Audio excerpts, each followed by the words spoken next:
Good morning, everybody, and welcome to your Community Partner Outreach Program monthly module. Today's topic is assisting justice-involved applicants. We'll talk about what that means and how you can do it.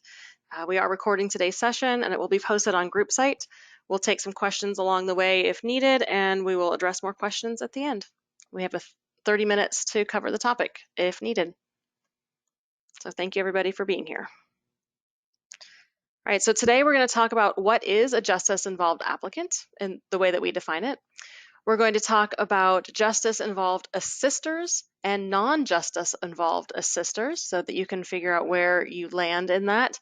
And regardless of which category you fit into regarding our community partner outreach program process, we will help you figure out how you can help releasing inmates, because that is the long and short of it, is that everybody who is a certified assister with the CPOP program can help releasing inmates in various ways. We try to make it easier for those folks to get onto coverage or get back onto coverage, and we'll talk to you about the ways you can do that. But we want to cover a few terms first. So the first term that, actually I'm going to go down to the bottom and talk about justice involved, JI. So I'm going to talk about acronyms first. Justice involved means somebody who has been incarcerated and they are releasing from incarceration. And within 10 days, that is the critical window that you as a community partner have to take some expedited action on their case. So after 10 days, they become sort of a normal applicant treated through the normal processes. But within that first 10 days after release, they're considered justice involved and they are a priority applicant, and you can help get them what they need. Community partners are CPs. And you are supported by your regional outreach coordinators, your ROCs, here at the Community Partner Outreach Program at Oregon Health Authority and at the Oregon Department of Human Services. So ODHS and Oregon Health Authority work together to bring you the one system and the application system. All right, a couple terms for you. Let's see, a new term that some of you may be hearing today is something called a justice-involved assister.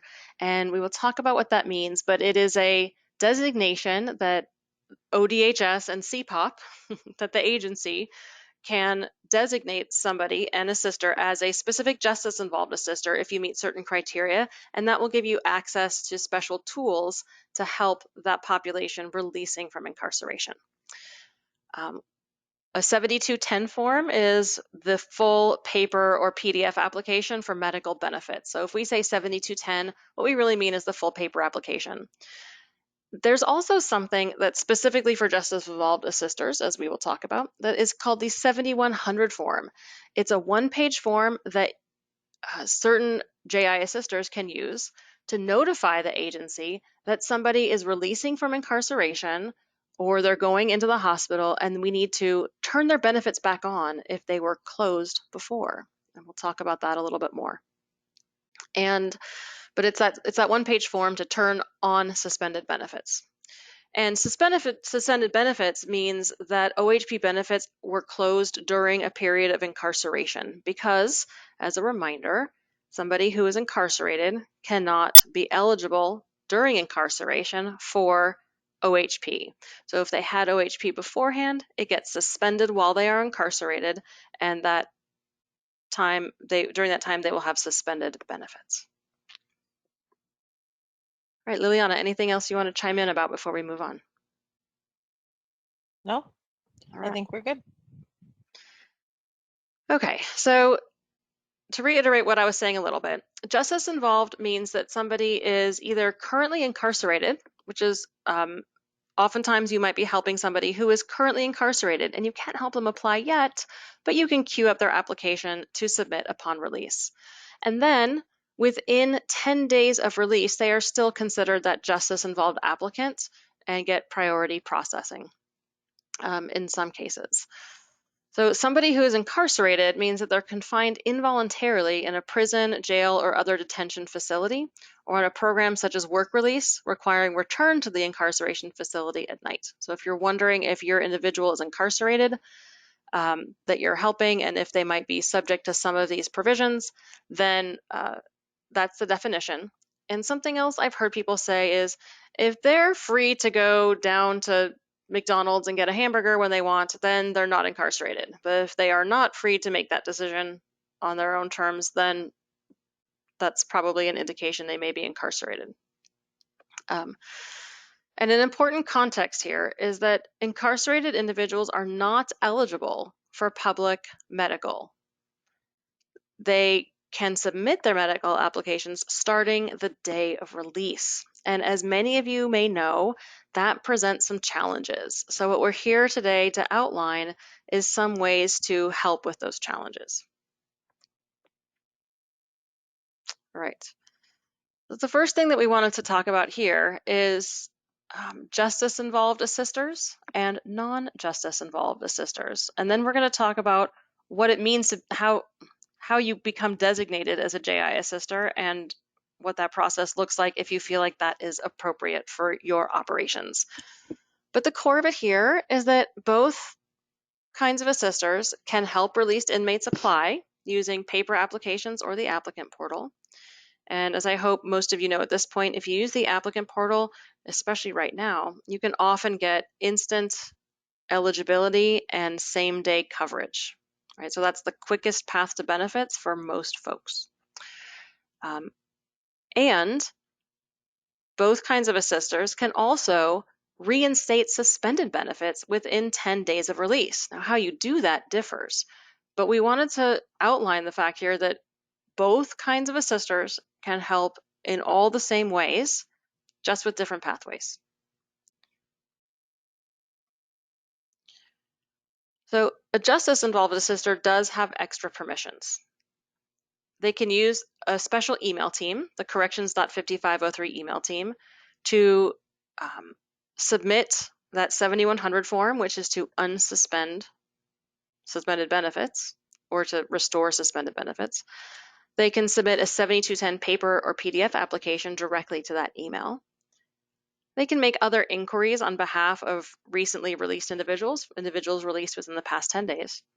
And in fact, they can use this resource within 10 days of release to advocate on behalf of a client. And then we have a quarterly justice involved collaborative to talk about how to interface with that team and some of the specifics around the 7100 form and other special permissions that justice involved assisters have. So some people who work exclusively or who work predominantly with those releasing from incarceration may think, well, maybe I should be a justice involved assister. If you think that that might apply to you, here is what a justice involved assister is. So a JI assister or justice involved assister is a certified community partner who either works inside a correctional facility or so closely with that facility and in direct agreement and partnership with them that they can get information directly from that facility about releasing inmates. They can verify accurate incarceration start and end dates with certainty directly from the facility, not by looking up databases, not by attestation from the individual, but directly from the facility.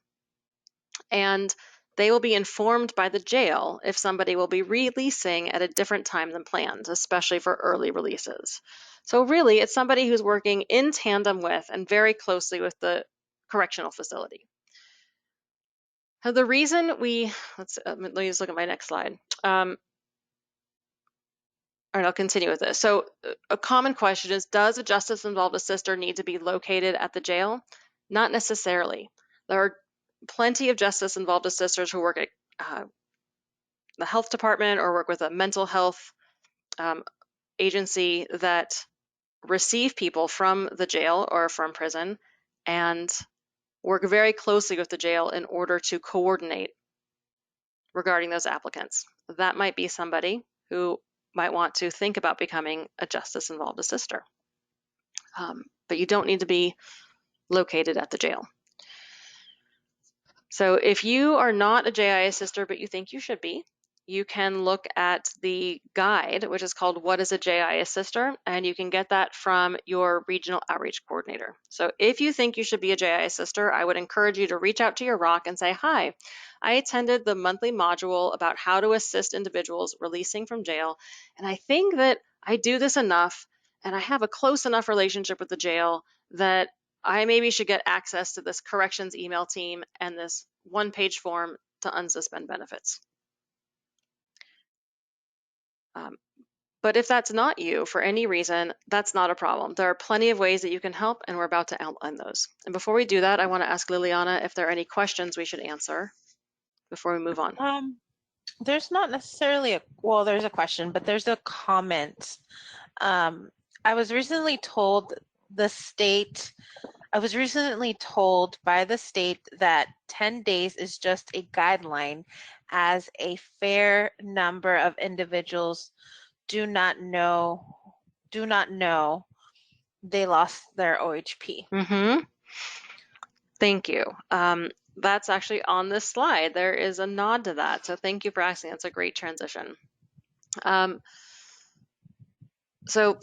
go through the slide and then I'll talk about this good cause piece, which is the 10 days. So justice involved assisters, as long as they have, non-justice involved assisters, as long as they have a consent form, can help released inmates apply with a paper or PDF application or through the applicant portal anytime. And within 10 days of release, if that person had OHP coverage before being incarcerated, it stopped when they became incarcerated and it became suspended, they can report that release from incarceration through any of the normal advocacy channels on your client advocacy guide in order to restore suspended benefits. So what that means is if you have somebody who is a pregnant individual and they have been released from incarceration, you can work with the pregnancy team and say, hi, I would like to alert you that this individual has been released from incarceration and we need to restore their benefits. Can you please help do that? And the pregnancy team can help do that. Now, they may get pended for proof of release of incarceration. So the best way to do that is to get a signed statement from the client that they have released and the date of release, and send that in along with the consent form in order to help them restore their benefits. But you can work with any of the teams that you have access to. So that would be Oregon.benefits as for general inquiries. You have the tribal team, so the HNA team. So if you have a tribal member who is released from incarceration, you can work with the tribal team, the pregnancy team, etc. Now, 10 days is a general guideline. You're correct, whoever said that in the questions. If you have good cause to have the agency restore those benefits after 10 days, you can state a good cause reason. Something like, this person was in some sort of treatment and was unable to get an appointment. Or I, as an assister, was unable to help this person before 10 days because I was out of town, but they did reach out. So just some reasoning that will prompt a human-based decision to be able to work with you on behalf of this client after 10 days. Now, at some point, it's been too long and they just need to submit a new application. But 10 days or with good cause to extend it beyond 10 days. Liliana, are there more questions about that? Yeah, there's, no, not about that, but there's Okay. two more. All right. Is this pertaining to county level inmates as well as state prisons? It is. That is correct. So non-JI assisters cannot use the special incarceration email for assisters? That's correct. So it is on your client advocacy guide, and it says for correctional use only, or for correctional facilities only. What that refers to is JI assisters, right? So either somebody who is at a correctional facility or working so closely with that they have also been designated as a JI assister. So that 5503.corrections email is just for justice involved assisters. And that process is you contact your regional outreach coordinator, you They will share the guide with you. We can also upload it to this webinar and have a conversation and just be assured that you meet the criteria. Then we mark you in our database and we make sure that the corrections.5503 team has your email and your assister ID so that they will work with you. Now, the reason for that I think is important. So I'd like to take a moment to explain it. The corrections team has a goal of handling cases as quickly as possible, same day, if possible, or at least the next day. In order to do that, they need to make sure all of their processes are quick. The process for the agency to verify incarceration release date is actually quite lengthy. And in order for the corrections team to move quickly and be able to meet the time frame, they need to not have to do that. So they put the onus of 100% accurate release date on the community partner. So the community partner has to essentially prove to us or convince us that they are able to get 100% accurate release dates for any time they will be using the corrections team. So the corrections team knows they don't have to go through that lengthy process of verifying accurate release date. Um, and so that is why we only are allowing certain people to work with the corrections team. It's that time saver that allows them to keep their priority process timeline, if that makes sense.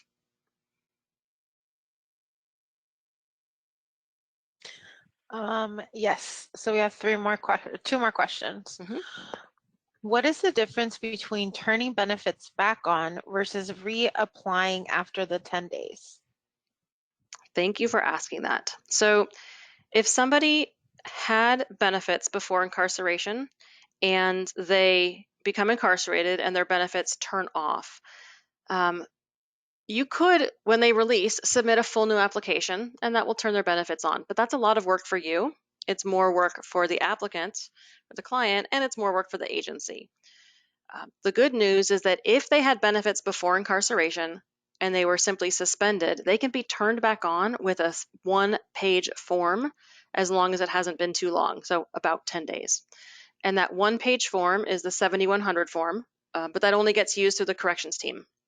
It can also be turned on just by an email to any of your client advocacy emails, right? Oregon.benefits, the pregnancy team, the tribal team, to say, hi, this person had benefits before being incarcerated. Can we please simply turn them back on? And that will save you the effort of filling out a full new application. That only works if they had benefits up until the day they were incarcerated. Otherwise, they're just a new applicant. I shouldn't say just, but they are a new applicant and they will need a full new application. So we have created a shortcut process to make it easier for everybody when it is applicable. The following question.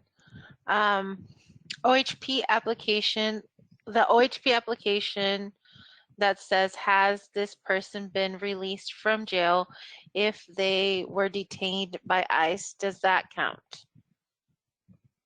That is a great question. I will need to get Follow back up. to folks, unless you know the answer. I do not, well, no. I think we need to follow up on that We question. sure do. Thank you. Yeah. All right, are there more questions or should I go on? Yes, there's quite a bit of questions. Then why don't we go on Yeah, and see if any of them are answered and address them at the end? Does that work, or is there anything that's needed yeah, for clarification right now? that works. Great. So here's a question that a lot of people ask. We wanted to be sure to answer. Does a non-JI assister need proof of release of incarceration to restore benefits? The answer is no. They don't need proof like release papers from the facility. So when benefits are suspended, the applicant themselves can provide self-attestation of release dates when asking for benefits to be restored. What self-attestation means is that they could send you a text that says, I was just released today, and you can take a screenshot of that text, and that's their self-attestation that you can then send to the agency. They could write it down on a piece of paper, You could help them do that by writing some information for them and having them sign it if they need that help. It's better if they write it, but if they can't for whatever reason, you can help them. Um, and so they can self-attest about their release date when asking for benefits to be restored using the normal client advocacy processes.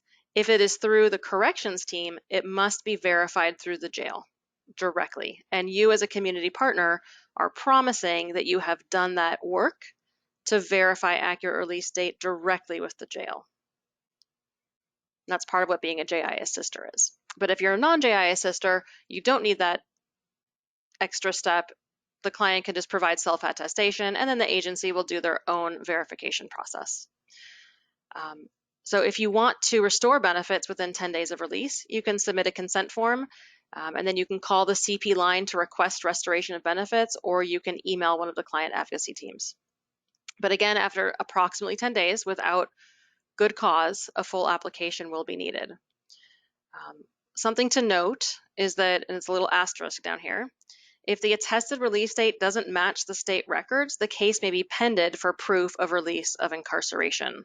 So something may be needed in the end, and I don't know how often that happens, but just a note the processing teams wanted us to alert you of. All right, and then a pro tip before we answer some questions, which is you might have been thinking to yourself, well, how do we know if somebody had benefits before becoming incarcerated? What if they don't know? If you have access to MMIS, which some of you may and some of you may not, if you're a provider, then your provider organization will have access, and you may individually have access as well. And you can look in MMIS, which is the system of record for active OHP coverage. And if you can see in this record of coverage that OHP ended for this applicant on the date that they were incarcerated. So if they became incarcerated on September 12th, and you can see that OHP ended on September 12th, that is a very good clue that benefits were suspended due to incarceration. And the reason that's a clue is that OHP benefits usually end at the end of the month. That would be typical, right? There are very few exceptions to that, but one of them is incarceration. So almost always you're going to see benefits ending at the end of the month. But if they ended on any other day and it aligns with when they became incarcerated, that's a pretty darn good clue that that's what happened. So if that's the case, then I think you can be reasonably certain that you can ask the agency to restore their benefits instead of submitting a full new application. I hope that made sense. If you don't have access to MMIS, that might not have made sense, and that's okay. You don't have that tool available to you. It's just a provider tool. But if you are a provider, that may have made sense, and hopefully it's helpful. So there's just a comment. MMIS will only let us go back 1 year. If they were incarcerated longer than that, we won't be able to see it. Thank you for sharing that. And then the question or the comment slash question, it's not in the slides. So the CP is saying that they've seen many cases where someone is released from jail and their OHP was active at the time of the release, but then it gets canceled because the system caught up that they were released or that they were in jail, so their OHP gets canceled. So in that case, that they want to change their practice and contact the benefits email to let them know that someone was active when they were released from jail, and so that their coverage won't be closed. Yeah, so gosh, there's a lot to unpack in there. Yeah. When individuals enter incarceration at a facility, that facility is supposed to alert OHA that and ODHS that that individual is no longer eligible for benefits. Sometimes that communication doesn't happen or isn't completed, and that individual may end up with open benefits while incarcerated, which means that when they release, they're going to still have open benefits. If that's the case, what we would like you to do is still alert the agency that this individual is releasing. And there are two reasons for that. One of them is that we can go back and fix the past record to make sure that we're in compliance with federal regulations, that we're not giving people coverage while they're incarcerated, right? It won't make any difference for them, but it will make sure that the state system is working uh, more smoothly. But the other reason is the reason that you just mentioned in that question, which is we want to make sure that we know they are now released and we shouldn't be terminating their benefits or suspending their benefits. So even if somebody has benefits upon release, please alert us so that we can make it right in the past and make it right in the future.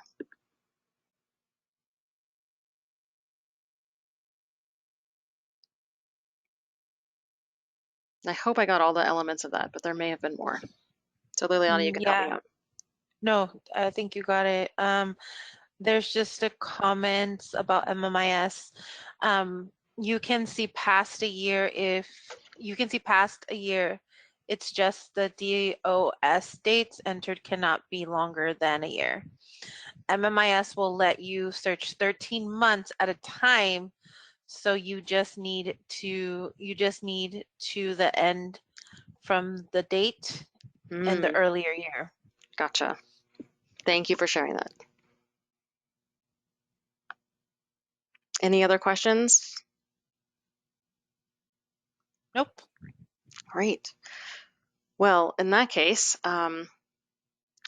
we really encourage, I wanted to summarize here and say that regardless of whether you're a JI assister or not, everybody can help those releasing from jail. And we hope you do. It's so important that they get coverage and they get into care and treatment.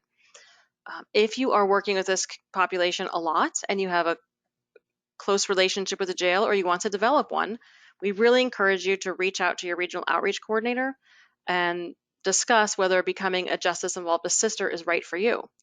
If it is, you can then work with the corrections team for those individuals where you can get accurate release information. You might also work with other people that you can't get accurate release information for, and that's okay. You can still help them apply or restore their benefits through all the normal client advocacy avenues on your client advocacy guide. Um, So we have two comments.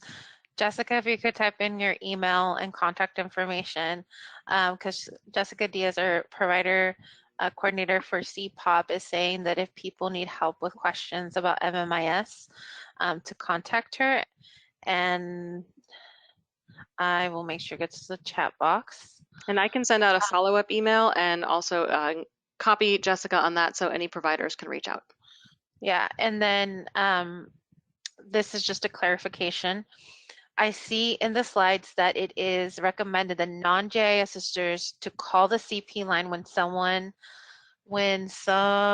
sorry, I got another question and pushed it up. Give me a second. Yep. I apologize for It's to that. call the CP line when somebody is releasing to restore Yeah. benefits.